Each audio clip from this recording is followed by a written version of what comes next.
함께 사도신경으로 신앙 고백하시겠습니다. 전능하사 천지를 만드신 하나님 아버지를 내가 믿사오며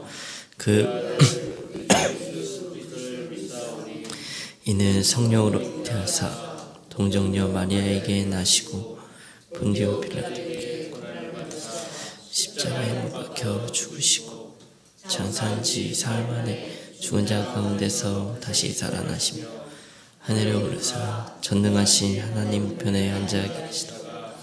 저로서 산 자와 죽은 자를 심판하러 오시리라. 성령을 믿사오며 거룩한 공예와 성도가 서로 교통하는 것과 죄를 사하여 주시는 것과 몸이 다시 사는 것과 영원히 사는 것을 믿사옵나이다. 아멘. 다 함께 찬송가 210장 찬송 부르시겠습니다.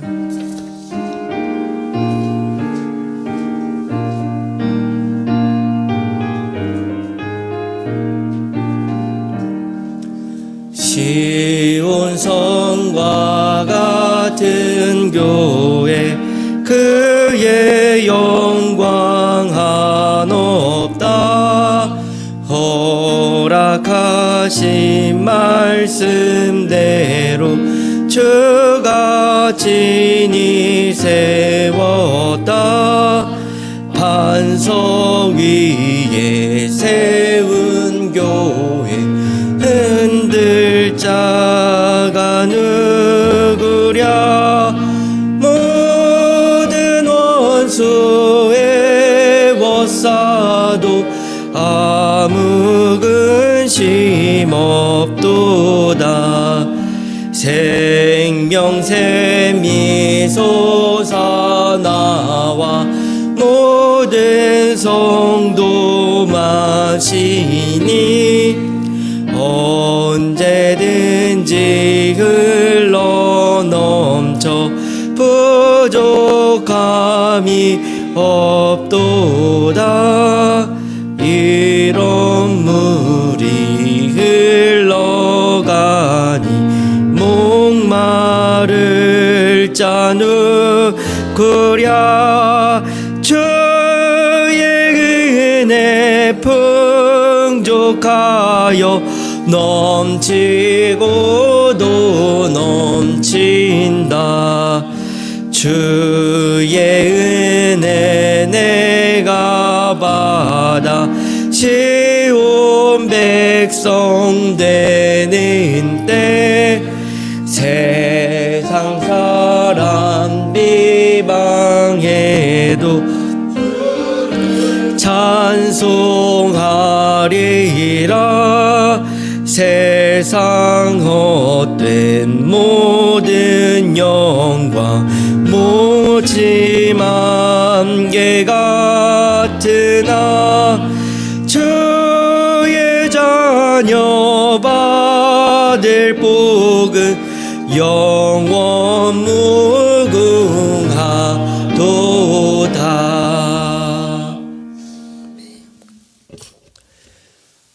오늘 우리가 나눌 하나님의 말씀은 사도행전 12장 1절부터 5절의 말씀입니다.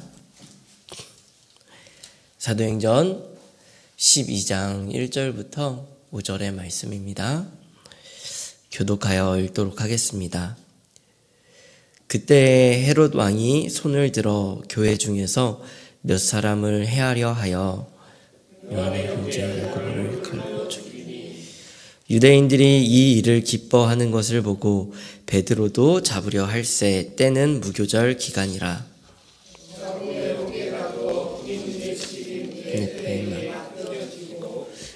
열 후에 백성 앞에 끌어내었자 하더라. 함께 읽도록 하겠습니다. 이에 베드로는 옥에 갇혔고 교회는 그를 위하여 간절히 하나님께 기도하더라. 아멘. 우리가 함께 묵상하고 있는 사도행전은요, 크게 세 부분으로 나눌 수가 있습니다. 1장부터 7장까지는 초대교회가 어떻게 형성되었는지를 기록하고 있고요. 8장부터 12장까지는 박해로 인해 교회가 어떻게 변형되어 가는지를 기록하고 있습니다. 그리고 13장부터는 교회가 선교를 통해 이방 나라까지도 그리스도의 복음이 확장되어져 가고 있는, 교회가 확장되어져 가고 있는 그 내용들을 기록하고 있어요. 그러니 오늘 우리가 읽은 사도행전 12장은 스데반의 순교 이후로부터 교회에 닥쳐오는 박해와 그리고 고난들 그 가운데서도 그럼에도 불구하고 하나님께서 그 하나님의 복음을 어떻게 퍼져나가게 하시는가 하는 그 내용을 담고 있는 것입니다. 당시 로마 황제를 대신해서 유대 땅에는 그 인근들의 지역까지 다스리고 있는 왕조가 있었는데, 그것이 우리가 너무나도 성경 안에 많이 듣는 그 이름 헤롯 왕조입니다. 헤롯 가문의 그 왕조는 성경에 등장하는 인물은 총 4명의 헤롯 왕이 등장하는데요. 오늘 본문에 등장하는 헤롯 왕은 헤롯 아그리파 1세였습니다. 성경에는 총 4명의 헤롯 중에 가장 우리가 처음 성경에서 볼 수 있는 헤롯 왕은 예수님께서 태어나셨을 때 2살 미만의 유아들을 죽여라 라고 유아 학살을 지시했던 헤롯 대왕이 있었고요. 그리고 그 못지않게 또한 교회를 핍박하는 지금 등장하는 헤롯 아그리파 1세가 있는 것입니다. 헤롯 가문은 로마 정부뿐 아니라 유대인과도 굉장히 우호적인 관계를 유지하던 당시의 그런 시대 상황 속에서 보자면 정치적으로는 매우 수완이 좋은 가문이었습니다. 그러나 그들에게 콤플렉스가 있었습니다. 그것은 뭐냐면 그들의 출신이 이두메라는 거예요. 이두메는 에돔의 후손, 에돔의 가문이다라는 의미를 가지고 있는데요. 그러니까 유대인들의 입장에 있어서는 반쪽짜리 유대인이었습니다. 그러니 이들에게 있어서 유대인들의 지지를 얻는다라고 하는 것은 굉장히 이들에게 있어서 중요한 문제였던 것입니다. 자신이 할 수 있는 모든 수단을 동원해서 교회를 핍박하는데 얼마나 진심이었는지, 그것은요, 그들이 가지고 있는 그러한 컴플렉스와 그들이 처한 상황들, 그것이 작용했던 것입니다. 그래서 교회를 핍박해서 자신들의 입지를 굳히는데 사용하였습니다. 그래서 헤롯 아그리빠는요, 유대 지도자들이 싫어하는 초대교회 지도자들을 핍박했고요. 마침내 예수님의 수제자였던 세베대의 아들 야고보를 죽이기까지 이르렀습니다. 그래서 2절은요, 이렇게 기록을 하고 있는 거예요. 요한의 형제 야고보를 칼로 죽이니. 처참하게 죽였습니다. 사도행전 7장에서 스데반 집사님이 유대인들에게 순교를 당했는데요. 이제는 왕까지 교회를 무너뜨리려 했다라고 하는 그 정황들이요, 정확하게 성경에 기록되고 있는 것입니다. 얼마나 초대교회에 대한 박해가 심했을까요? 초대교회의 지도자였던 사도 야고보까지 죽였습니다. 온 힘을 다해 핍박을 이어갔습니다. 유대 지도자들은 야고보의 죽음을 환호했습니다. 이 환호를 들으니 헤롯 아그리빠는 여기서 멈추지 않는 거예요. 가장 영향력이 큰 베드로를 잡아 죽인다면 얼마나 더 큰 환호를 받게 될 것인가. 안 봐도 뻔한 이야기였습니다. 생각을 해보십시오. 어떻게 이것을 피해갈 수 있겠습니까? 모든 지도자들과 왕이, 심지어 로마 제국의 힘을 등에 쥔 그 왕이 마음을 먹는다면 못할 일이 어디 있을까요? 도저히 나의 힘으로는 헤쳐나갈 수 없는 이 상황들을 어떻게 헤쳐나가야 하는 것일까요? 우리는 여기서 본문을 통해 우리가 가져야 할 신앙의 자세를요, 이 초대교회 성도들이 가졌던 그 신앙의 자세를 통해 배워야 할 것 같습니다. 신앙을 대하는 우리의 자세는요, 첫 번째로 계속해서 기도해야 한다라는 것입니다. 오늘 본문이 보여주는 놀라운 기적과 같은 소식이 하나 있습니다. 그것은 끊임없이 계속해서 기도한다라는 것이에요. 5절은 이렇게 기록을 하고 있습니다. 이에 베드로는 옥에 갇혔고 교회는 그를 위하여 간절히 하나님께 기도하더라.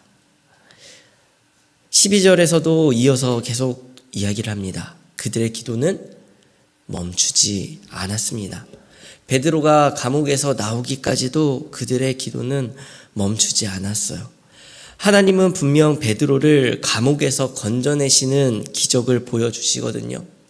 그런데 하나님의 일하심 속에서 하나님은 그것만 보여주시는 것이 아니라 성경 안에서 계속 기도하고 있는 성도들의 모습을 계속 기록하시면서 보여주고 계십니다.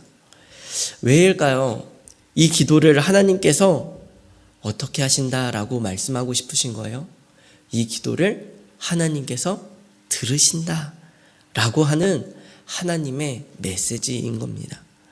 하나님이 일하시고 하나님이 역사하시지만 우리의 기도를 통해서 하나님은 일하신다라고 하는 분명한 말씀을요, 우리에게 주시는 겁니다. 우리는요, 늘 기도하다 보면요, 우리의 기도가 점점점 변해져 가는 것을 언제나 볼 수가 있습니다. 우리의 기도가 계속 반복되면 반복될수록요, 정말 그게 나의 한탄인지 아니면 정말로 하나님께 드리는 기도인지 그 기도가요, 점점 변질되어 갑니다. 그러나 하나님께서는 오늘의 말씀을 통해 우리에게 보여주십니다. 하나님께 기도해야 된다. 끊임없이 하나님께 기도해야 한다라고 하는 사실을 우리에게 깨닫게 하십니다. 그러면서 우리가 가져야 할 신앙의 자세 두 번째를 알려주시는데요. 그 두 번째는요, 은혜를 바라보아야 한다라는 거예요. 하나님은 도저히 자신들의 힘으로 헤쳐나갈 수 없는 상황 가운데 길을 여셨습니다. 3절은 이렇게 기록하는데요. 유대인들이 이 일을 기뻐하는 것을 보고 베드로도 잡으려 할새 때는 무교절 기간이라. 성경은 베드로가 잡혀져 간 그때가 마침 무교절 기간이었다라고 밝힙니다. 베드로를 잡았는데 마침 무교절 기간이었다는 거예요. 이게 왜 중요하냐면요, 하나님은 베드로가 그냥 죽게 놔두시지 않았다라는 것입니다. 무교절 기간에는요, 유대인의 관습상 처형을 하지 않았습니다. 그래서 헤롯은 베드로를 일단 가두는 거예요. 물론 이것을 통하여서 우리가 또 하나 짐작해서 알 수 있는 것은요, 예수님의 죽으심이 얼마나 억울한 죽음이었나, 정말로 말도 안 되는 처형의 방식이었다라는 것을 우리가 이곳을 통해서도 한 번 더 깨달을 수 있습니다. 그러나 동시에 하나님의 그 섭리, 베드로를 죽게 하지 않고자 하는 그 하나님의 섭리가요, 이 무교절 기간을 통해 나타났다라는 거예요. 그래서 헤롯은 베드로를 일단 가둡니다. 처형하지 않고요, 처형을 하는 그 유대인의 관습을 처형하지 않는 유대인의 관습을 따라서요, 일단 가둡니다. 그리고 베드로를 그냥 감옥에 가두는 것이 아니라 절대 빠져나가지 못하게 철저하게 감시를 붙이는 거예요. 4절에 보면요, 4명이 베드로를 감시했다라고 하는데요, 4명이 로마에서는 포로들을, 이렇게 죄수들을 관리하던 보초병의 통상적인 수단이었습니다.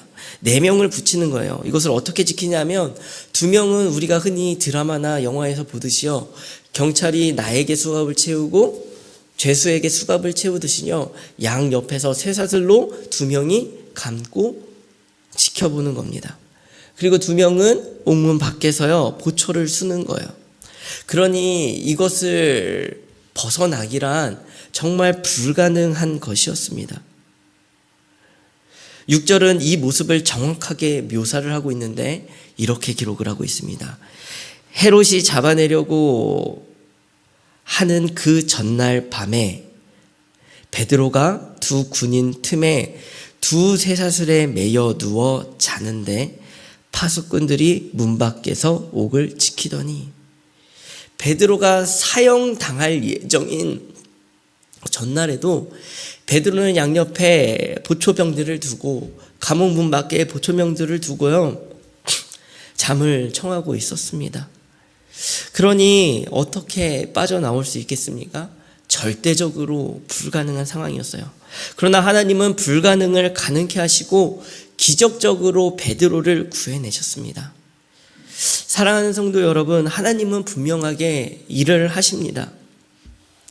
작정하고 죽이고자 한 그 나라를 다스리는 지도자들과 왕이 합세하여 베드로를 죽이려 하는 그 순간에도요, 하나님께서 일하시는 것을 분명하게 보여주십니다.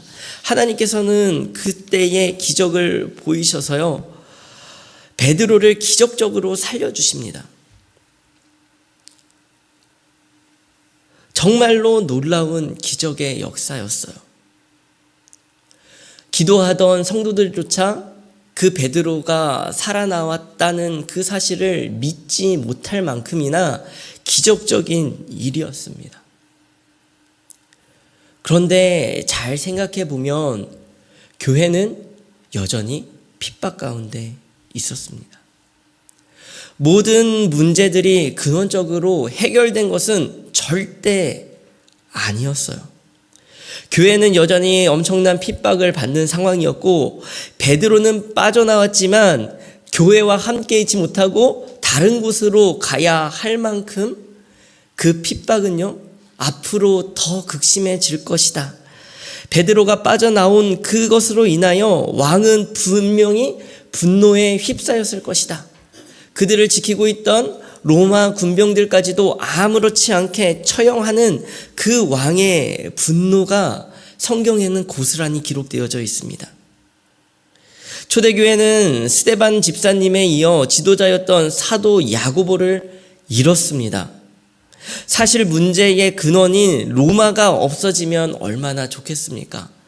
이제 더 이상 박해가 끊어지면 얼마나 좋겠습니까?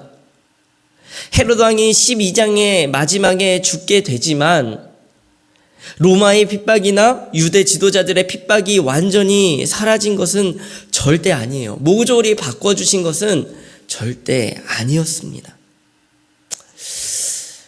우리는 우리의 삶에서 어쩌면 끊어지지 않는 기도의 제목들이 있어요. 하나님께서는 분명히 우리가 하루하루를 살아갈, 정말 우리가 오늘 하루도 버틸 자신이 없지만 오늘 하루를 버텨나갈 힘을 주시고, 오늘 하루 우리에게 닥친 문제들 속에서도 우리가 살아갈 수 있는 그 힘을 하나님께서 분명히 공급해 주시지만은, 우리의 모든 문제가 다 해결되었으면 좋겠지만 그 문제들을 하나님께서는 다 한 번에 해결해 주시지 않는 것 같습니다.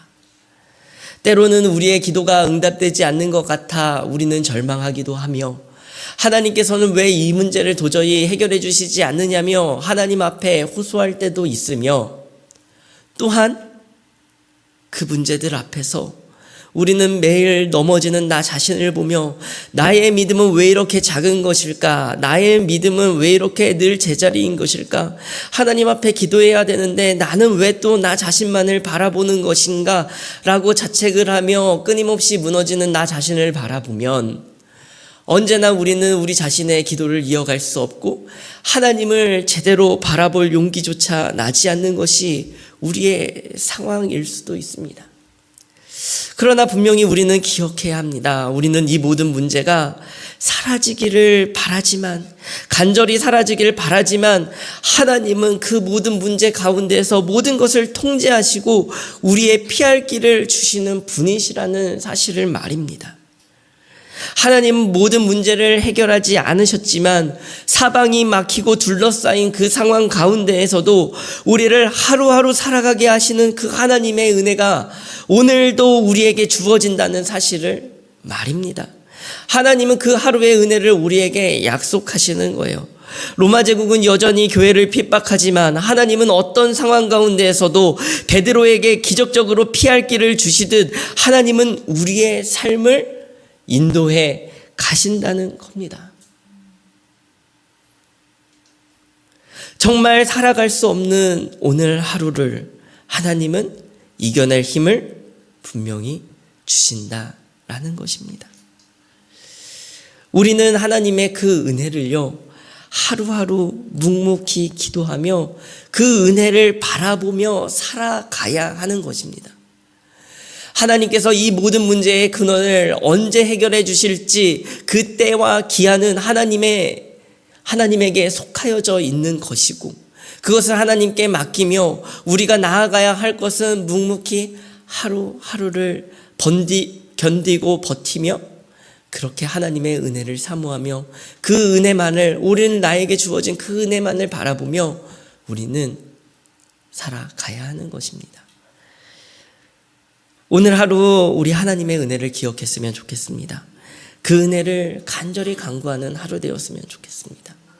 모든 문제가 해결되어지기를 우리는 간절히 바라고 기도하나, 그러나 놓치지 말아야 할 오늘의 은혜, 그 은혜를 굳건히 붙들고 오늘 하루를 살아가시는 우리 모든 성도님들이 되시기를 간절히 예수 그리스도의 이름으로 축원합니다. 우리 함께 말씀을 기억하며 기도했으면 좋겠습니다. 우리 첫 번째 기도하실 때는요, 어떤 상황과 환경에서도 기도하기를 쉬지 않게 하시고 하나님의 능력을 의지하는 삶을 살아가게 해달라고 기도했으면 좋겠고요. 두 번째로 기도하실 때에는 나의 기준이 아닌 하나님께서 오늘 나에게 주시는 은혜를 바라보고 감사하게 해달라고 기도했으면 좋겠습니다. 마지막으로 교회를 위해 기도하실 때는 03 남다락방을 위하여 기도하는 날입니다. 한 주간 삶에서 경험한 하나님을 높이고 나누는 그 하루의 은혜를 나누는 다락방이 되게 해달라고 함께 기도하며 나아갔으면 좋겠습니다. 우리 함께 기도하며 나아가도록 하겠습니다. 기도하시겠습니다.